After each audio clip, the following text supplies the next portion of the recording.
8Talks today. And for all those watching the video later, we have got a very, very, very exciting panel for you today.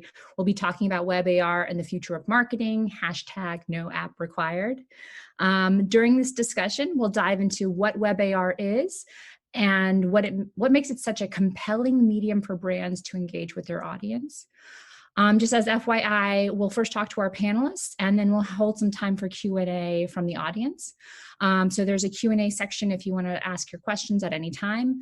And then we will be recording this discussion for later and then sending it out to anyone who's registered so you can watch it later.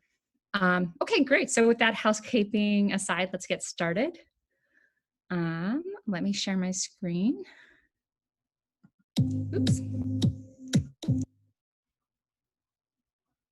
One second. We have a great group of panelists today. I'm so honored to be joined by Jason Yim. He's the CEO and Executive Creative Director at Trigger, the mixed reality agency. We also have Izzie Dellar. She is the Business Development Director at Powster. And John MacBeth, co-founder and commercial director at Hoopla Digital. I'm your host, Megan Bute.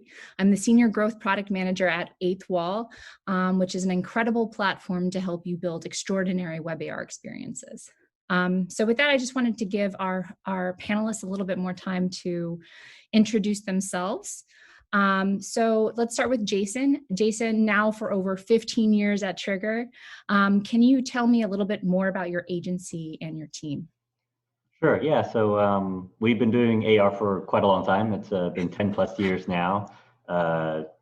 Actually, when we first started, we were doing AR off of the webcam and holding up printed pieces of paper as markers, and you see the kind of mirrored experience on your desktop. So it's super clunky, but we loved it even back then. So it's been 200,000 plus hours of dev hours since then, 200 plus projects. And we are headquartered in LA. We focus on entertainment. So we do AR for like Star Wars, Spider-Man franchises. Sports is big for us. So all the leagues, PGA Tour, NBA, Dallas Cowboys, and then e-commerce as well, of course, especially with the pandemic. So anywhere from XR media to full experiential stuff. We just did TikTok's fashion show this past week, and then a little bit of enterprise. So. Awesome. Well, thank you so much, Jason. Let's now introduce Izzie Dellar. Izzie, you bridge both our LA and London scene here on the panel at Powster. And can you tell us a little bit more about your role and the team at Powster? Yeah, definitely. Hi. First, I'm really honoured to be here to represent Powster. Thank you so much to 8th Wall for inviting me to be part of this conversation. At Powster, I head their new business planning and sales strategy. From LA originally, worked in London, where our head office is sort of based. We work with mainly streaming partners, major studios, music labels, and brands. Some of the movies that we've worked on, and sort of maybe one of my favorite campaigns of late, like 1917, some of the artists, Sam Smith, we'll be talking a bit more about that one later today, and Post Malone. Powster's known for many things, anything from like sort of a turnkey creative kind of ticketing site through to like sort of interactive music videos for Bombay Bicycle Club and anything like that and anything in between. We're really known for sort of creative world firsts, and with that we really like sort of employ a lot of focus within WebAR, and I guess that's why we're here today. Awesome, thank you so much. Yeah, the 1917 is pretty cool. And finally, I want to introduce John MacBeth. He's over in London, so I know it's really late over there. We're really excited that you joined us. And if you could please tell us more about Hoopla Digital and what your team specializes in. Yeah, no problem. We're like you say, we're based in London, but we operate globally. We're an interactive digital solutions company. So we differ slightly in that We do creative builds and we actually activate media. Historically, we've come from a rich media background, working in sort of display and video, and have pivoted to AR in the last sort of 3 years.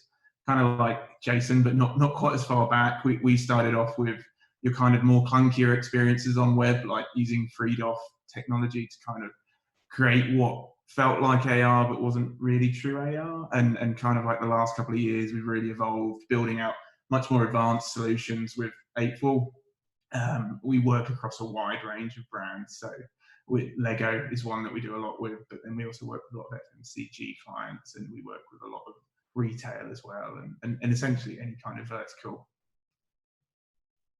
That's awesome. Yeah, I mean, you can tell we have like a really esteemed panel here.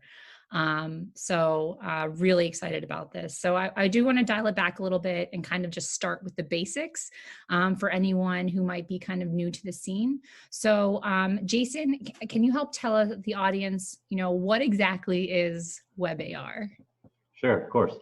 So as the old man AR guy on the panel, so AR is basically, of course, placing digital content spatially in the real world. And ideally, it's kind of like accurately locked into the space. As I said, way back, first generation was off of your webcam. You have to hold up pieces of paper and stuff and activate it through there. Then the big leap from there was probably around 2012 with Vuforia, was having it work on the smartphone. So of course, it feels a lot more real because you're looking through the phone, but you actually have to install an app for that to work. I think, if you look at some recent studies, the average number of apps a person downloads in a month is basically 0. So that app download is such a huge barrier. Basically, the way to get around it is if someone already has an app and you can kind of insert a AR module into that app, or it's like a big enough IP like a Star Wars or a Spider-Man that will get someone to download. But everyone else is kind of left out because they might believe in AR, they might really want to experiment and think it's super effective, but they knew they couldn't get past this app barrier.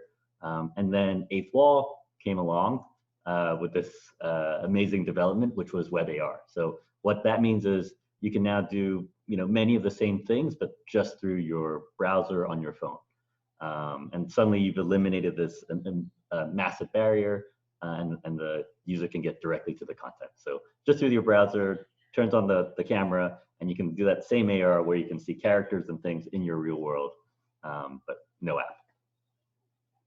Nice. Thanks, Jason. And John, kind of going off that description, what are some of the common misconceptions you've heard about WebAR or people have about WebAR? Yeah, I mean, I think one of the most common ones is if you're activating via QR codes, there's still there's been a real sort of misconception against QR codes, and it comes from a historical background where you always used to need that app to activate a QR code. And so a lot of clients you speak to still have that mindset and don't actually realize that it's natively built into most handsets now. I think the kind of last year has accelerated that quite a lot. So it's less of a problem now, but definitely before the last year, that was something that would often come up, and they'd be like, well, how are people going to access this? So that's kind of been an element. I guess the other thing has been people are put off thinking it's too complex. They're like, we don't have the assets for this, we don't have the cost, we don't have the time. But really, it can be whatever you need it to be. We as a company specialize in making things simple for clients. We say to them, look, if you've got no assets, we can still build it for you. We built things from flat image assets and turn them into full sort of VR or AR environments. And it's just I think that's the big thing. It's people have been put off from when they potentially worked in the early days of a Snapchat or a Facebook, and they had these kind of 80-day turnaround times and these huge budget requirements. And it kind of scared people off a bit, I guess, in that instance. So it's kind of working that around, I'd say. Yeah, so it's easy to access QR codes, and actually not easy to make, but it's a lot easier than you would expect. Yeah, exactly. And then people often just say, oh, AR, but won't I need to download an app for that? And you're like, no, that's the whole joy of this. That's what makes the difference. And like Jason said, that's the game changer. Hashtag no app required. Yeah, so just to let's get a general sense of like what WebAR is doing in the market. Izzie, can you tell us like how the pandemic has impacted the demand for AR, and also kind of what the demand will look like, or what you think the demand will look like post-pandemic? Yeah, definitely. Thank you. In the pandemic, realities kind of sucked a little bit. So I think, we've definitely seen like sort of a real big increase in augmented reality requests. It also just fits so many more briefs just perfectly. Like, people are really craving that human connection. They're sort of, and volumetric within AR and all the capabilities that WebAR and 8th will bring, just open up so many possibilities for experiences with more interaction, and that's what we all need. The web's more important as well, like these days, and WebAR needs to be integrated into so many different platforms and areas. And it's not just like sort of on social, there's like this whole world that sort of needs to come together. So yeah, we've seen a really big increase, particularly with volumetric. Who doesn't want a celebrity in their living room, basically? So yeah, that always just makes it a bit more fun. And thinking about post-pandemic, when we sort of start going back to normal, I think everybody's kind of questioning a lot just on practical levels, like how will we go?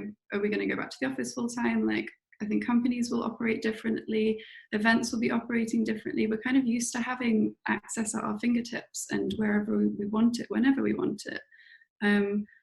So say if like Shawn Mendes has got like an event going on in New York, we probably wouldn't always just jump to go. We'd kind of expect like a hybrid version of that where we could watch it in our living room, or if we're at our mates' houses or at the pub or wherever. Yeah, and augmented reality really brings all of those together and helps us to sort of bring these rich experiences that people are sort of needing right now.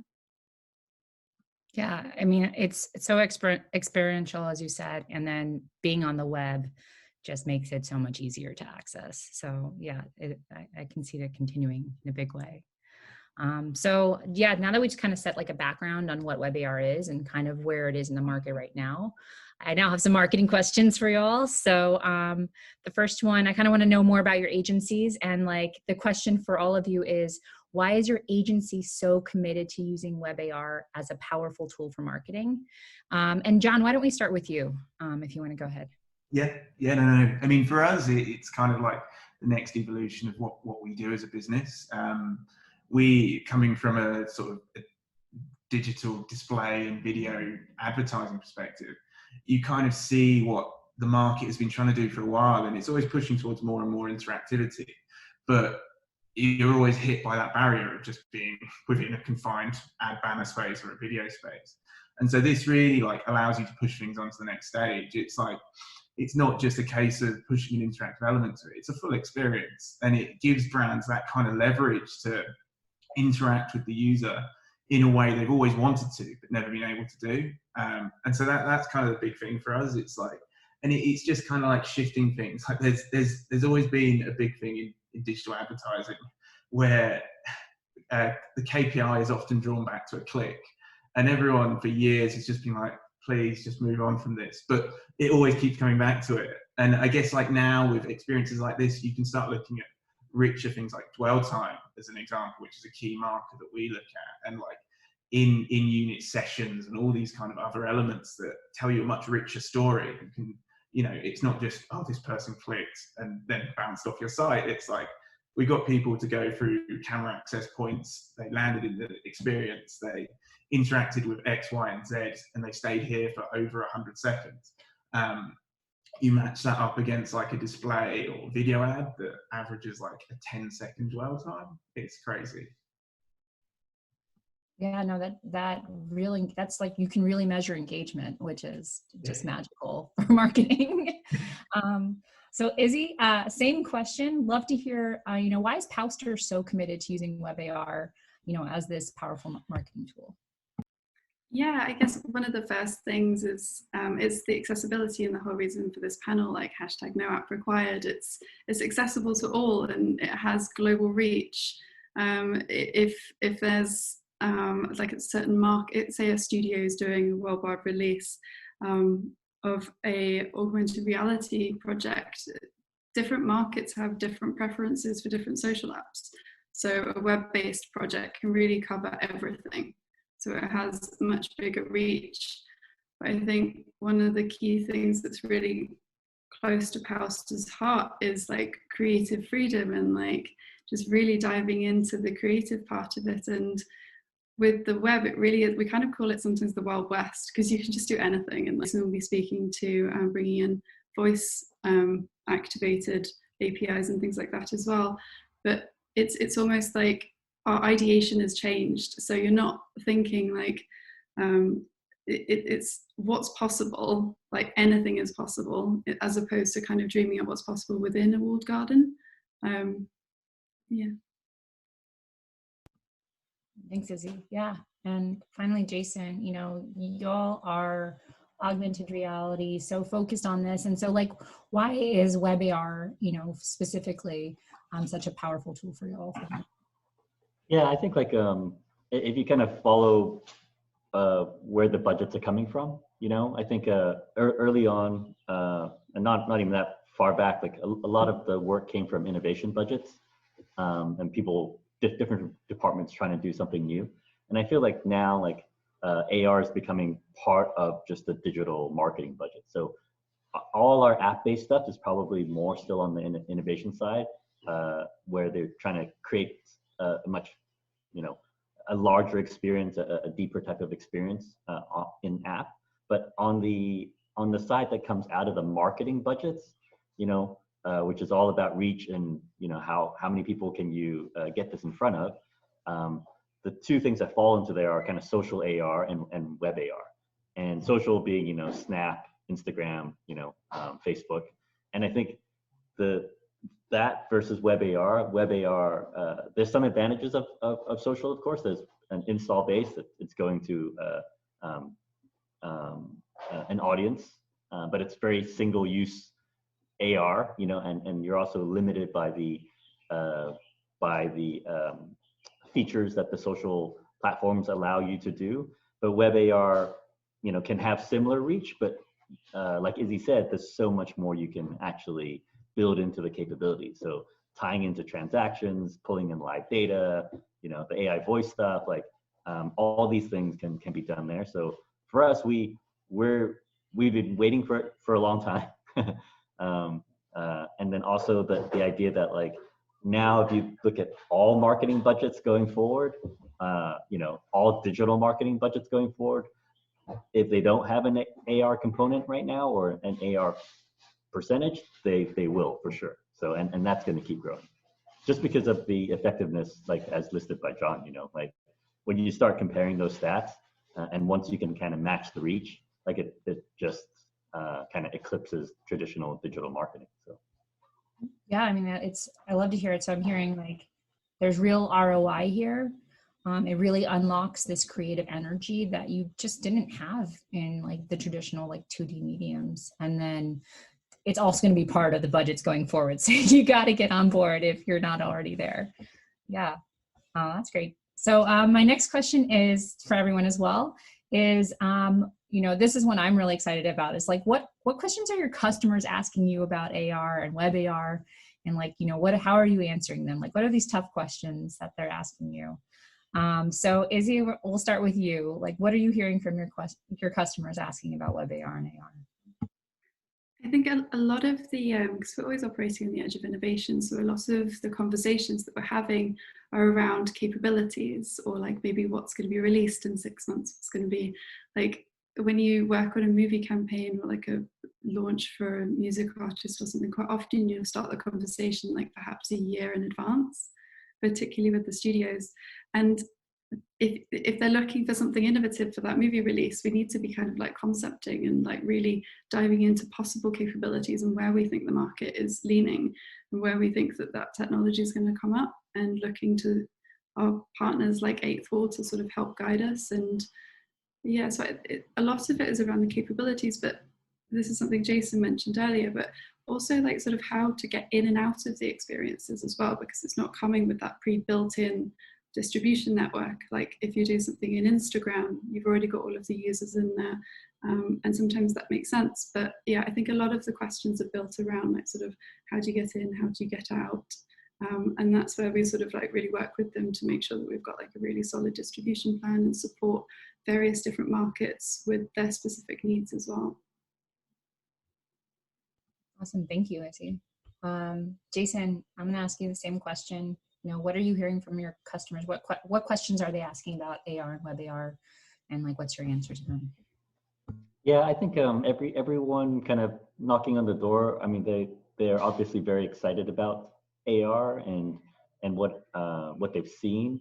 I think like the clients are pushing more and more on ROI, you know, and I think like Izzie said, like that's why measurement and deployment is becoming more and more important for us versus like in the past we may have been a development agency and we just built it and then you just let someone else kind of market it and deploy it in retail and stuff. And now that we can see that's equally important, if not more important than actually just what you built in a way. So we're a lot more careful just on that deployment piece as well. So, and then the other thing too, I think more of a question is like, we are, because in AR, we're using kind of 3D content.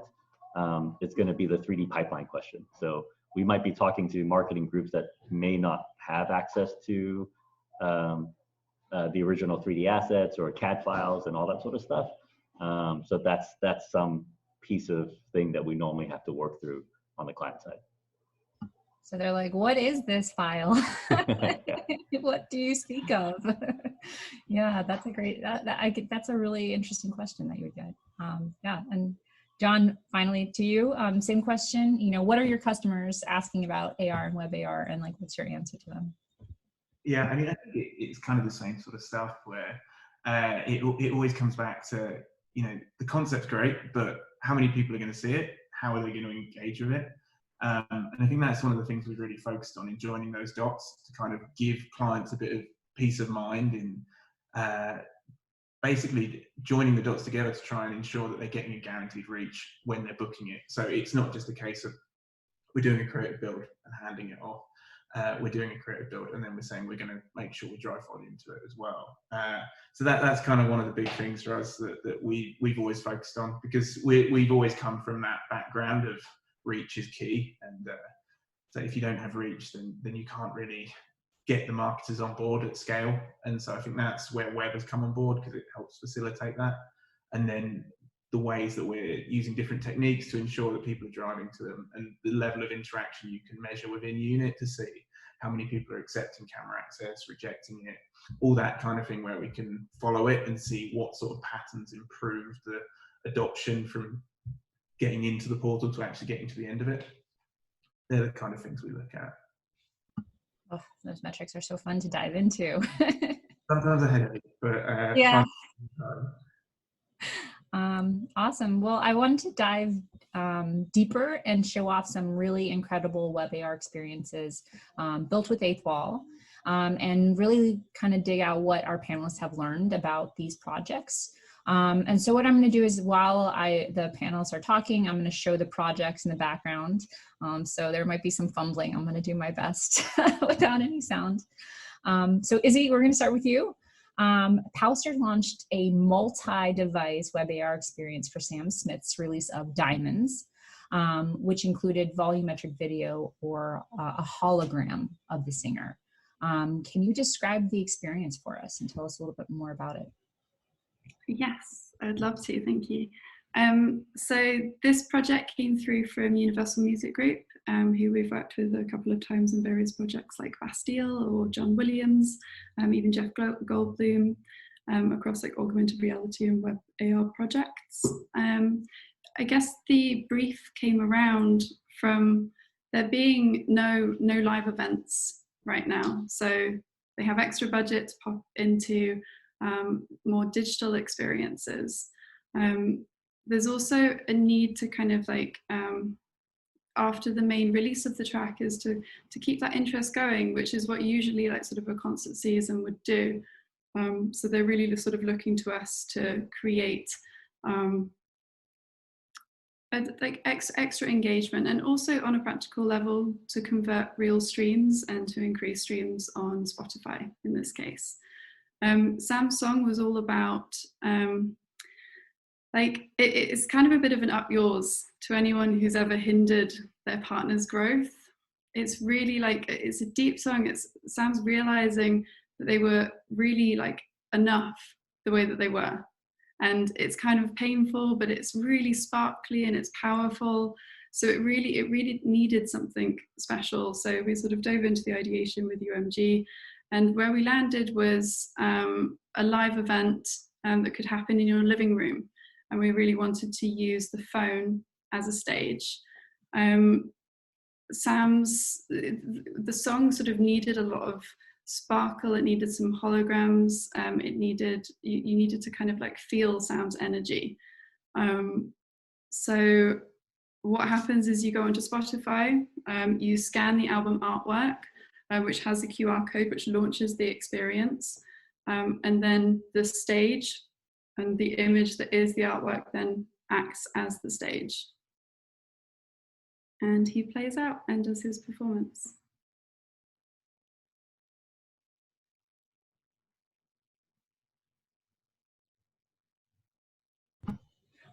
So I want to play it again, and Izzie, maybe you can tell us some of like the first of its kind elements that we should look out for as we're kind of just watching this video in the background.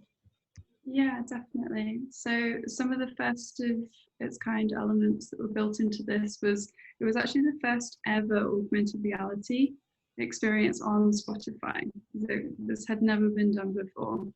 And this was only possible through us working with 8Talks. As I mentioned before, it sort of launched off of the QR code to launch the experience, but then we're using 8Talks image tracking to enable the full image resolution. And that's image that's being tracked there, and that's where the stage is anchored. And that is brought in through the Spotify canvas. So although it was the first ever augmented reality experience within Spotify, it actually needed, because of 8Talks and WebAR, actually needed no like contact with Spotify app developers whatsoever. It was like the first Spotify AR, but without Spotify's developers doing anything, which is really kind of great. And then we added the additional effects on top of the volumetric, which you can see, which was the diamond playing in the background. One thing that's really interesting is there's this two device to utilize the experience. Can you tell me a little bit more about that decision? And let me see if I can scroll back to it.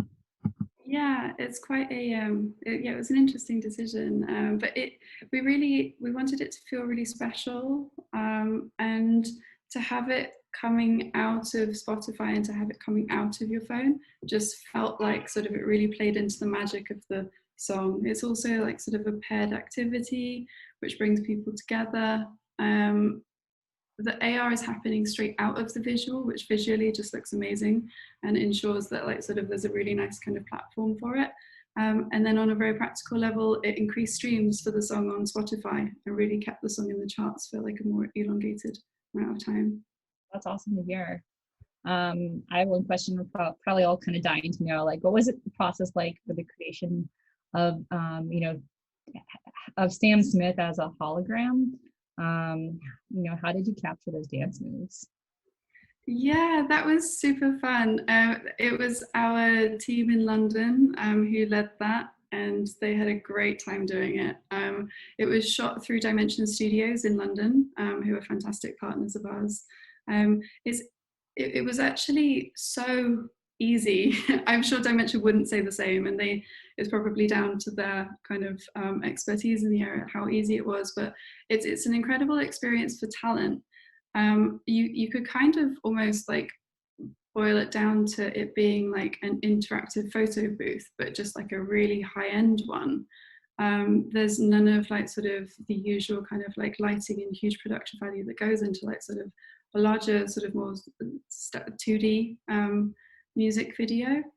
So that part of it is, yeah, it's really amazing. It was really quite simple. I think like this song, given that it was so passive, is not passive, my apologies, is really owning yourself and being uplifting. So it was really, really important to us and to Sam to really work with the movements. We worked very closely with Dimension to sort of explore what's possible. They really worked very closely with Sam on their outfits. The choreographer worked with Sam to sort of bring in some really arty movements that I think you'll see on the video that was playing. We wanted to ensure it was like equal to a live performance, and this song deserved that sparkle. And I think you kind of see that through the execution and how it ended up in the end. Yeah, there's a lot of emotion that just like really pours through in that experience. Yeah. Any final learnings you want to pass on to the audience about like, you know, kind of this project that they could kind of take on for their own? Yeah, work with volumetric. It's amazing, especially for right now.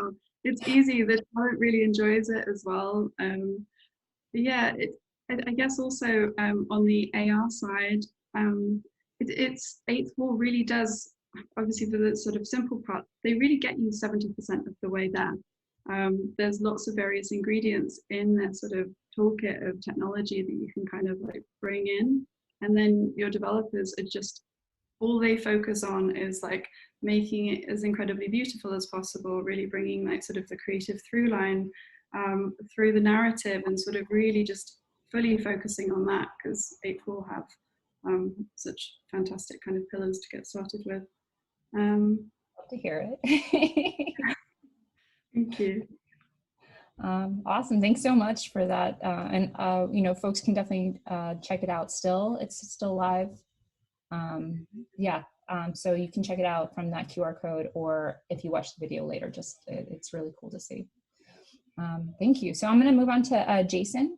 So Trigger launched a WebAR experience for the release of Jumanji: The Next Level that integrated the use of Alexa voice services. So first off, big fan of that movie. But yeah, if you could tell us a little bit more about this experience. And I'm going to show it as well. So thanks. So yeah, so we are based out of LA, and I was hanging out with The Rock one day, and we're chatting. Oh no, sorry, that really didn't happen. So this was a project with Sony, who's a longtime client. We actually did Into the Spider-Verse with them in WebAR, which was like the first WebAR launch with 8Talks, and also Amazon as a partner. So we kind of wanted to bring the band back together for Jumanji, but do something bigger. So with, you know, we've done a lot of kind of character-based AR where you're placing one figure into the scene.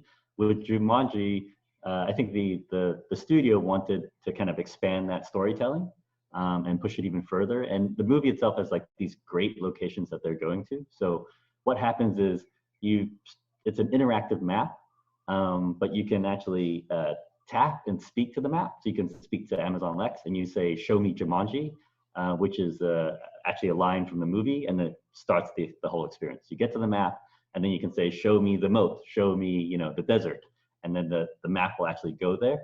And then there's all this kind of 3D content that comes up to tell that story, plus exclusive videos that were shot just for the WebAR experience from, you know, The Rock, from Jack Black, from the rest of the amazing cast. It was all custom shot for this. And the great thing was average dwell time was 5 minutes plus. So it's like 2.5 times more than kind of average that you get. Great thing was we also cut a lot of social content that we then distributed back to Sony that they could give to the stars, and they could kind of, you know, fill their social media feed with to kind of drive traffic to it. So there's a lot of kind of custom work on the deployment side for this as well. Yeah, you hit on a lot of the great things. So just on that voice aspect, this was the first of its time using Alexa voice. Is that correct? That is correct. And that idea actually came from the Amazon team. So as we were kind of concepting together, we worked with, we worked with Sony on what their storytelling needs were going to be. And then because Amazon was a partner, we did a second round of brainstorms where they came in and just plussed everything up, knowing like what kind of tech stack they had. And we just kind of discussed like, oh, they had this piece, if we add it to here, would it improve the experience? And I think everyone was really excited about just using voice, just a different way to engage. And I think another way to feel a little bit more immersed into the story as well, that you're actually, not only replicating some of the lines from the film, but it's not just tapping on the screen, it's there. And you're interacting with your voice. So yeah, we thought that would be a great user experience. And it definitely plays into the movie. So you mentioned that there was these custom scenes kind of shot for this experience. I imagine those are like huge files. Can you tell us a little bit more like how your team like handled, taking something from the screen and then putting it on the web?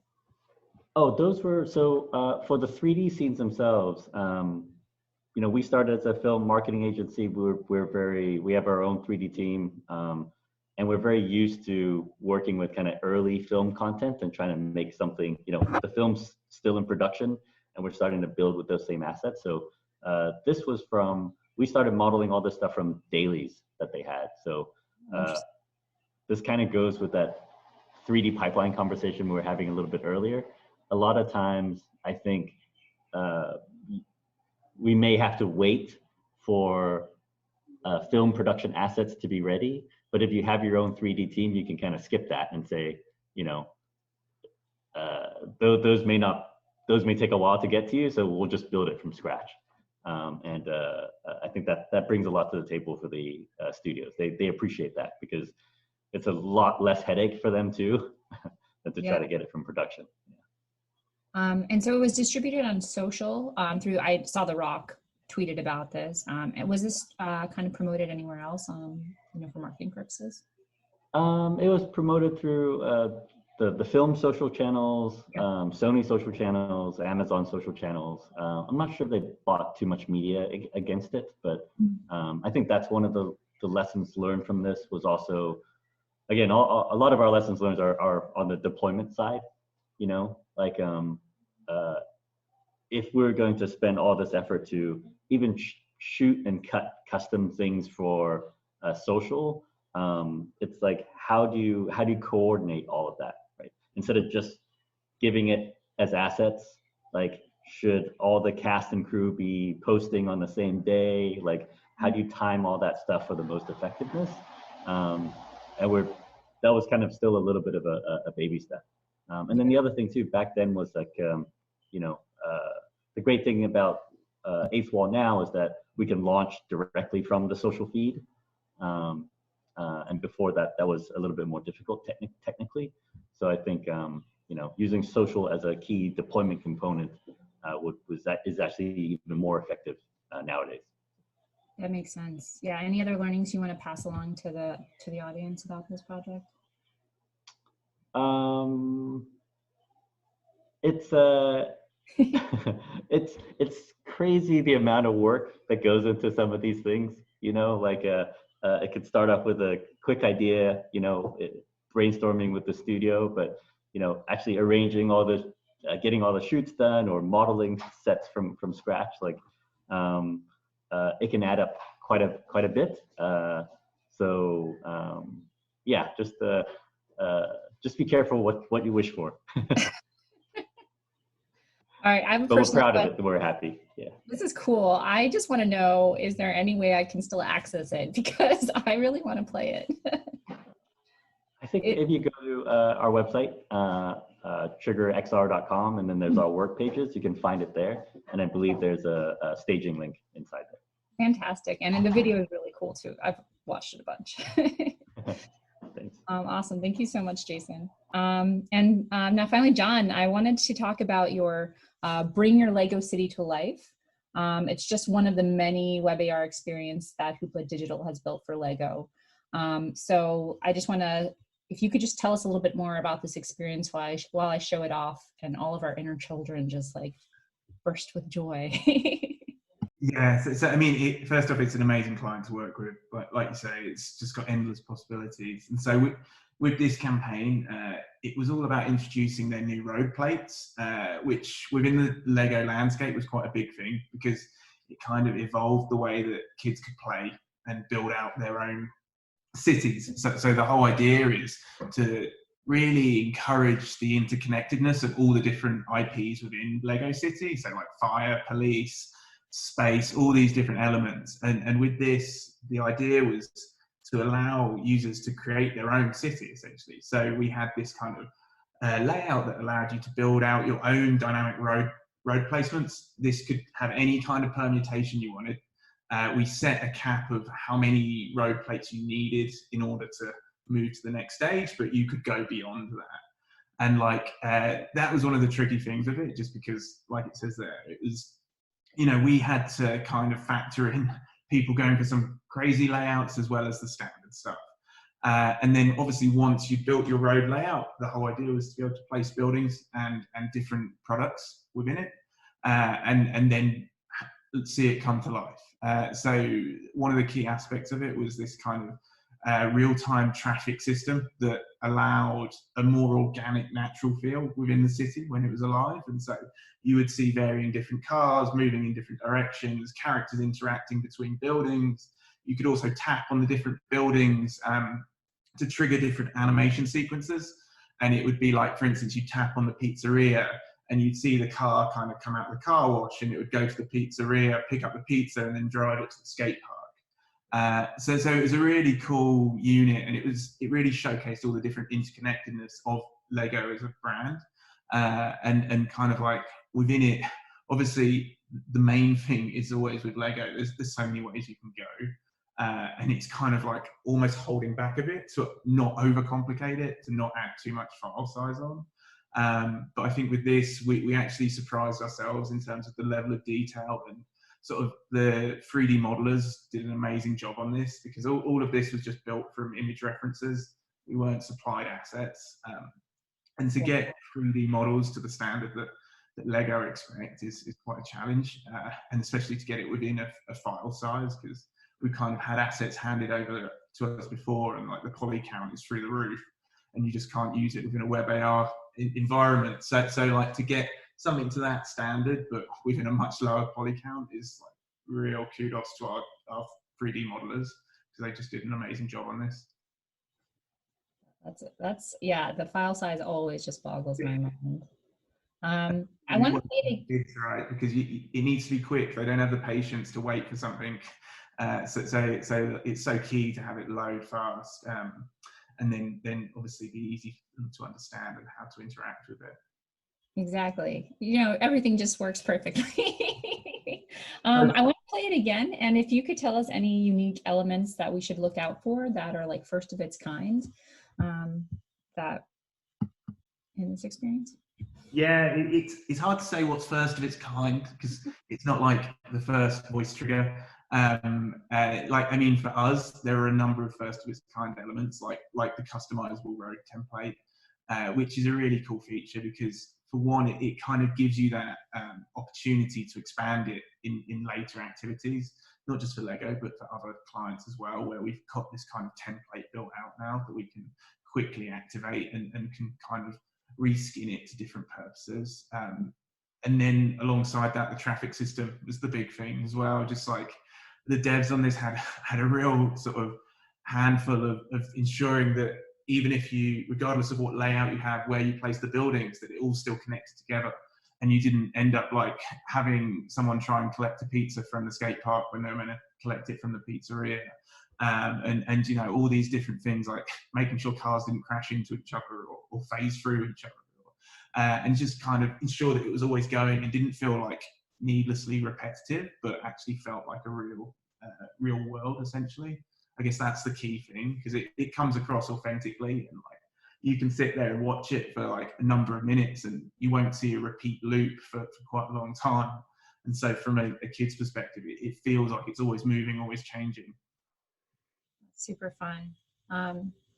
I'd love to hear how Lego markets these AR experience. Like how, what are they doing? Yeah, well, I mean, that's where we come in as well. So we distribute it through paid media. It obviously runs in some organic channels as well. And I think, like Jason said, like the addition where we're now able to post within social channels was a good element for us to test on this, because that launch kind of happened just before it. So I was like, please can we make sure that this has got the right sort of setup to be able to do that, to kind of test not just organic social but paid social as well, just to see how it kind of converted into like AR engagements at the end.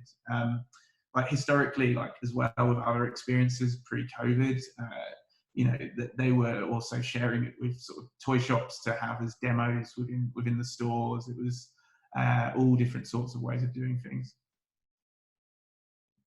Awesome. Any other learnings that you want to share from like the distribution or about this project? Yeah, I mean, I think like the main thing is like with this specifically, there are endless possibilities with it, and like we just had to kind of, you could have had fire trucks, airplanes, all these sort of things, and it was trying to get the right balance, but still make it feel rich and interactive. And I think that's the big thing. It's like, and that's the same across any project. You can always get very carried away and excited by things, especially when you're working with brands like this. Like same with film clients and music clients. It's fun, right? So you love to work on it, and you've got your own vision of what it can be, but you kind of always need to step back and be like, my tester is, I test it on my mum. I'm like, if my mum can understand it, my mum can interact with it and know how this works, then I passed all the tests I need to. If she's like, it's asking for camera access, is it a virus? Then I'm like, all right, we need to go back a stage and explain things a bit more clearly. And so that's kind of like my like litmus test on it, just to sort of make sure that it's usable for all and not just for people with a preset knowledge base. That you have to with WebAR. Yeah. Well, I'm going to ask one more question, and then we're going to turn it over. So we have a bunch of questions that are being asked from the audience. So the final question for now is, so looking ahead over the next 3 years, what are some of the trends you're keeping an eye on in augmented reality? Maybe John, we'll start with you. Yeah, I mean, one of the ones we're looking at personally is multiplayer. Just ways to kind of, especially at the moment, to connect experiences together. We're working on a few different tests to kind of launch that out, and I think that's one of the big things. Obviously, like the golden goose is always try-ons, and there's different developments within it. I mean, the amount of times I get asked about watch try-ons it just drives you slightly mad. But it's things like that. I think it's getting to a point where it's close to that kind of level of opportunity without like putting a sticker on your wrist and having to have a physical marker there. So I think they're the things that are going to come through. I mean, other advancements, just like obviously 5G and just device advancements, experiences are going to get quicker, they're going to get slicker, and you're going to be able to put a lot more detail into them. The gap between WebAR and App AR is narrowing all the time. Obviously, like there's always advancements coming in like LiDAR that I think at some point we'll get to WebAR as well, and will be a really exciting advancement for it. Yeah, I'm excited to play with that on my new phone. So, Izzie, kind of the same question to you as you're like looking over the next 3 years. What are some of the trends that you're keeping an eye on, as part of augmented reality? Yeah, I ditto a lot of what John's saying, like particularly with regards to like 5G and how that's going to open it up for us to be able to do multiplayer experiences. Location isn't going to be an issue. You'll be able to sort of load in a lot much heavier files. It's almost like sort of challenge of you're almost looking at kind of creating a video game and thinking on those levels, like what John's talking about, all the intricacies of like sort of playability and things, and making sure that creative narrative is really strong throughout. hardware is also another one that we're really interested in, just like a different way of being able to access AR and augmented reality, and like sort of the various different places that will play into, like even within the home. One that Powster's particularly excited about, as well as live events, and particularly like sort of as we start to move out of the pandemic, and I mentioned a little bit earlier, but really creating these kind of like hybrid events and utilizing the digital platforms to bring like sort of volumetric into somebody's room, into their front room. Yeah. I love the hybrid event. That's super exciting for me too. Yeah, we want to make that happen. That's awesome. So Jason, a question for you too, and we'll just go to the audience. Yeah, sure. I think for us, like we're also super excited about the volumetric, as Izzie mentioned. I think in the next few years, we'll start going from volumetric plus digital double, you know, so instead of just pre-shot stuff, once you can then tie into a digital double after that, like then there's a lot more interaction that you can do, and that's really exciting for us coming up. I think looking at AR as a campaign, instead of like right now they pick one thing in WebAR, or it's just app based, but instead you know, in the near future it will be, you have this one set of assets that you've created for whatever platform, like how is that repurposed across all of this, like social AR, WebAR, you know, XR media, all the way to app HMD, you know. Approaching it from that kind of campaign perspective is something that we're looking forward to. All devices, yeah, device in the future. All right, we have a bunch of questions from the audience. We're gonna, you know, we have limited time left, but we'll try to get through as many of these as possible. So I guess for the panelists, if anyone wants to just jump in on these, feel free. But the first question is, when do you forecast WebAR will have the same access to device processing power as native AR apps? Anyone want to jump on this one? Yeah, no, I mean, I'll take a go at it. It's very tricky to say. Obviously, like it's always going to have the advantage with app where it's all preloaded. So the difference is with WebAR, it's all in the moment. So it all comes down to speed. 5G is a big game changer with that, but obviously that's going to take quite a lot of time to roll out. So you'd probably say, I would probably personally say, like by the time 6G is out, is probably when it's going to come more like on a par. I know that's being worked on at the moment and isn't as far away as it sounds. So I think, yeah, I mean, it's a real sort of a guess, but that's kind of like the way we look at it. I think one thing to note, not being a tech guy, but I'm thinking like maybe the app side will always be a little bit ahead of WebAR, just because how technically it works. But I think the interesting thing is that like that kind of like arms race between app and web, like the user experience is kind of trailing, and the user understanding is kind of trailing behind that. So, you know, in some ways, like it's you don't have to worry too much about that fight, you know, because we're still bringing consumers up to speed. You know, they're still learning how to use some of this stuff. So right now we can probably do things on the app side that's actually beyond kind of usefulness for the general consumer. So yeah, I have lots of questions, so I'm going to keep going. Sorry. I love this question for everyone. What would your dream client? What would be your dream client to work with, and how would you utilize 8th Wall WebAR into a project? And maybe Izzie, we could start with you, and I think everyone could answer this dream client question.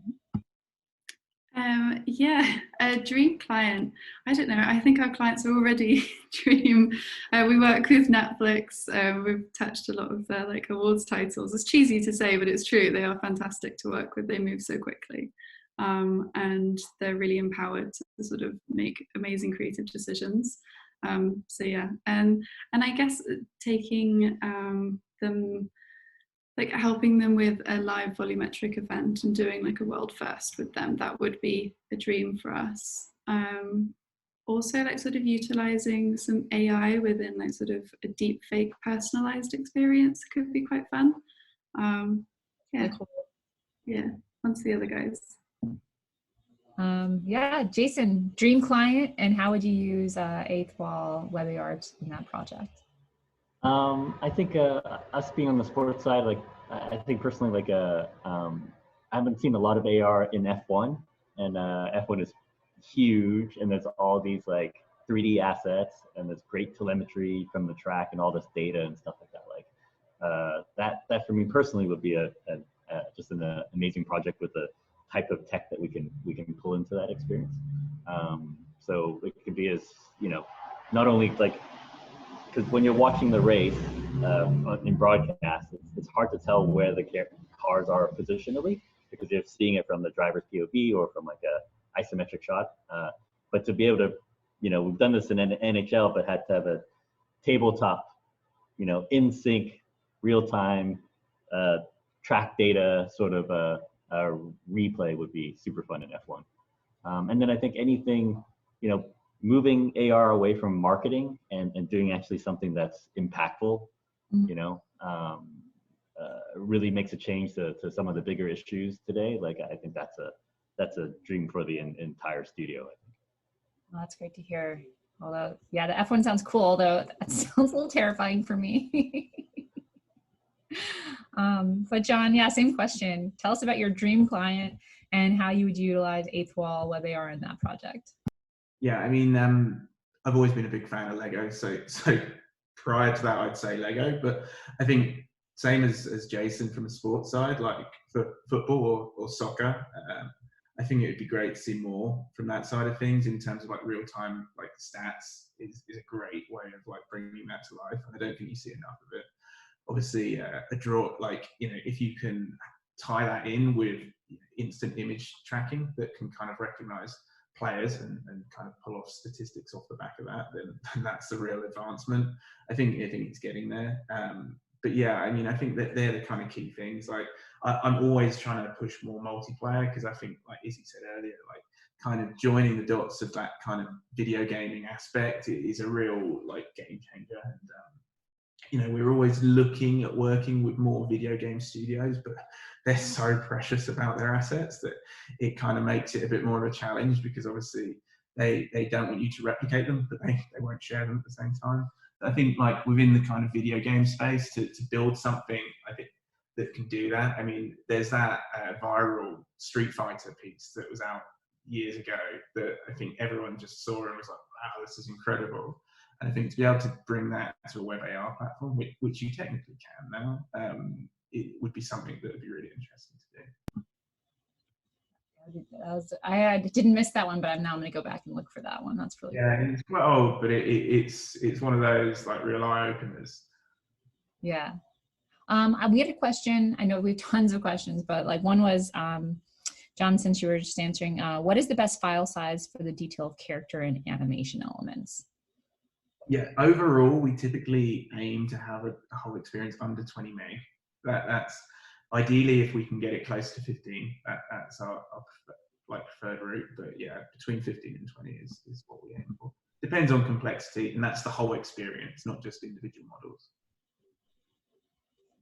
Awesome. So we're at time. I'm going to wrap up with like one last question to each of you, which is like, you know, what is like one learning you could go back and tell yourself like maybe 5 years ago about WebAR, you know, either distribution or some other element that, you know, is a big learning. And then with that, if you could just tell the audience where they could reach you if they have any further questions. John, do you want to start? Yeah, no problem. I mean, I think the big learning that we've had over the years is using actual branded URLs for the experiences rather than just kind of generic server domain URLs, because obviously that's one of the first things that the user sees, not just in the actual browser bar, but also like in the camera request. If it's a brand friendly request, you're more likely to accept it than if it says like Amazon, blah, blah, blah, blah, blah. So that's probably one of the big things, I think, from our perspective. And if you could just let folks know how to reach you. Oh, sorry, yeah, I knew I forgot something. My email is john.macbeth@hoopladigital.co.uk, or if easier, just info@hoopladigital.co.uk. Thanks, and that's also in the chat for anyone asking. Izzie, question to yourself, what piece of advice would you have given yourself, go back in a time machine and tell yourself about WebAR? Yeah, I think what the biggest learning that I definitely go back and sort of really drill in is, and we have mentioned it a little bit, I think Jason has as well, but it's the distribution and the campaign and how all of the different elements fit together. Really sort of drilling down with the client and sort of making sure that you've got like sort of your audience pool and you know where you're targeting them, where and when each beat is exactly going, because that really does have such an impact. Working with the PR teams and the press, because every experience has different KPIs and different points to kind of lean into. A lot of the ones that we do are more first to market, so press is usually like sort of one of our main KPIs. So yeah, really leaning into that distribution and getting a plan in really, really early is I think what I'd say to myself a few years ago. Yeah, great advice. And how can folks reach you if they have any questions? Yeah, so you can reach me at izzie@powster.com. That's IZZIE. If you forget how to spell it, you can also just send one through to hello@powster.com, and I'll pick up those emails as well. Please do reach out with any questions. We'd love to hear what you guys have all thought of today. Fantastic. And lastly, Jason, tell us the piece of advice you would tell yourself, 5 years ago about WebAR, that you've learned so far. Hire or train more WebAR guys early on as fast as possible. Like, joking aside, like if you look at the request shift from us going from, those all app requests to like, then we introduced WebAR and now it's lion's share of the requests coming through are for WebAR, to be kind of prepared a little bit for that curve. But on also the main learning, like Izzie said, on the deployment distribution side, like some of our WebAR projects are in retail, so launching off QR codes as well. So that's something that we learned the hard way, like again, because it's going to someone in a retail place, like maybe managing the store, where to put this QR code. There are certain things that we've had experiences where the QR code was placed so high that you couldn't even scan it, or some products had multiple QR codes around it, and then for a consumer coming in and looking at it, you can't tell if they're just different links, right? So how do you communicate? How do you either avoid multiple QR codes, or how do you communicate to compare against and contrast against what else might be on the physical display as well? So these little things that all your work may kind of break at this, where the sticker is placed, is something that we learned early the hard way. Yeah, that hurts. Oh my goodness. Yeah. And finally, where can folks reach out to you if they have any questions? Oh, yes, email me at jason@triggerxr.com.